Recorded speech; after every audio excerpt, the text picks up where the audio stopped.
Hello everyone. Welcome back to my channel or welcome back to another video. In this video we are going to talk about books.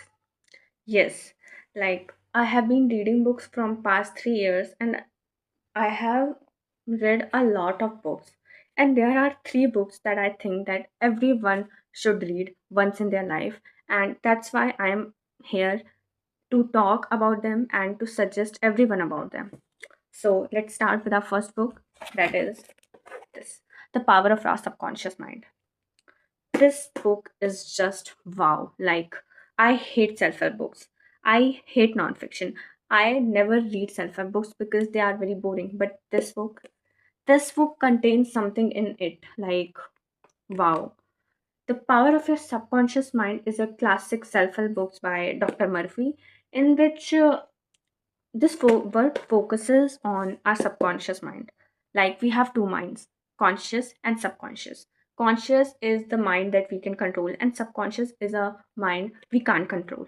And this book focuses on how our subconscious beliefs shapes our reality, health, wealth, happiness, and life experiences. The core idea of this book is that our subconscious mind is constantly influencing our life, whether we believe it or not. It absorbs repeatedly what we think and then works to make it real. This book tells us that how our thoughts shape our reality. This book is just wonderful. Like, if someone believes I am not good enough, then our subconscious reinforces behaviors to prove it. And if I'm saying that I am capable, I am worthy, and I attract happiness, then then our actions begin to shift accordingly. Our thoughts, like how we think. This book is just wow. This book tells about the law of attraction, like how we attract things that we think about, how things attract to us automatically. And this book is just wow, and everyone should read it, because if you want to know how your thoughts shape your reality and your surrounding, you should read this book. Our next book is A Thousand Splendid Suns by Khalid Hassan. This book is just wow. And as you know that Khalid Hassan is famous for his strong storytelling, you will enjoy reading this book. And the story is a little sad story, like this story. This book can literally make you cry if you read it in a good way. So, A Thousand Splendid Suns tells the story of two Afghanistan women, or you can say sisters, Mariam and Laila, whose lives intervened by wars. The main themes of this book are the suffering of people during wars, love and sacrifice, resilience, friendship, and female solidarity. This book contains a powerful message about society, especially the women of Afghanistan during the period of wars. Like the book says, the things that book tells us about society is gender equality, impact of war on people, the power of human relationships, the social stigma and judgment about women's. And this book is very nice. Like this book tells us that everyone deserves respect and dignity, and everyone can survive despite violence, loss, and injustice.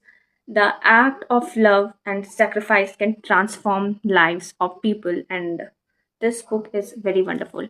Let me read some of my favorite lines for you in this book so that you can feel. Tell your secret to the wind, but don't blame it for telling the trees. This sentence is amazing. And let's go to the next one. You see, some things I can teach you, some you learn from books, but there are things that you just have to see and feel. All the hardships a person had to face, none was more punishing than the simple act of waiting. Blessed is he in whose hand is the kingdom, and he who has the power over all things. One who created death and life, he may try you.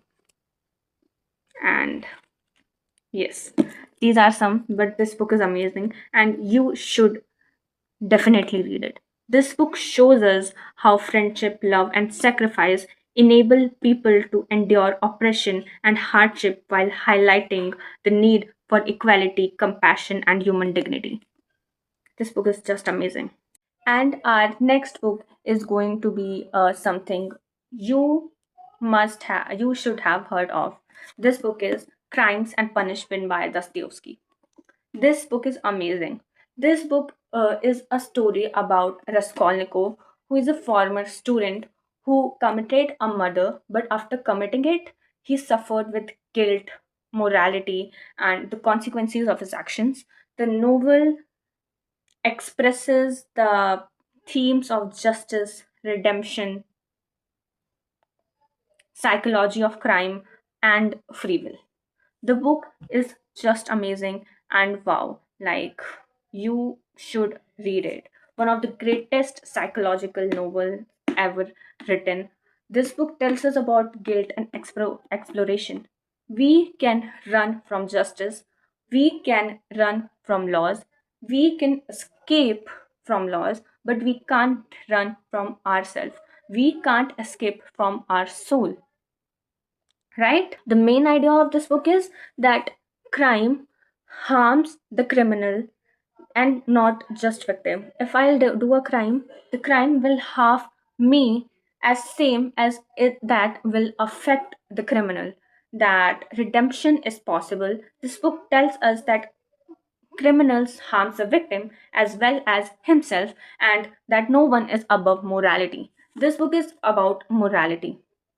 One of my most favorite line of this book is, what's the most offensive is not their lying. One can always forgive lying. Lying is a delightful thing, for it leads to truth. What is awesome offensive? Okay, so let me read it again. Okay.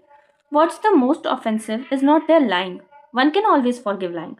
Lying is a delightful thing, for it leads to truth. What is offensive is that they lie and worship their own lying. Wow. He stood in the middle of the room, lost in thought. Dark, agonizing ideas rose in his mind. The idea that he was mad and that at that moment he was incapable of reasoning, of protecting himself. And this line that a man said that I was only arguing the justice of it. It's nothing to do with me. And then the other man replies, but I think if you would not do it yourself, there's no justice about it. Wow, what a perfect. That's it for this video. I hope you will realize that these books are amazing and everyone should read them. I personally believe. Please like my video and subscribe my channel. I'm new here. It will matter a lot to me. Thank you. Thank you very much.